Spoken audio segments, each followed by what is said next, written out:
How to log in to Wayfair Credit Card. Hello guys, this is Atticus and welcome back to another tutorial video. In today's video, I'll teach you guys how you guys can log in into Wayfair Credit Card. So without any further ado, let's dive right into it. First step, open up your web browser and simply search for Wayfair Credit Card.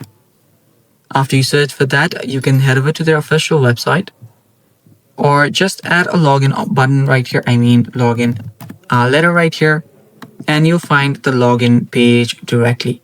So you can head over to this option, website as well, and log in from here. Or if you're here, simply tap on sign in and tap on sign in again and log in. So that's one way of doing it. And if you want to log into your credit card account, just get here and again type in your user ID and then your password and then tap on sign on.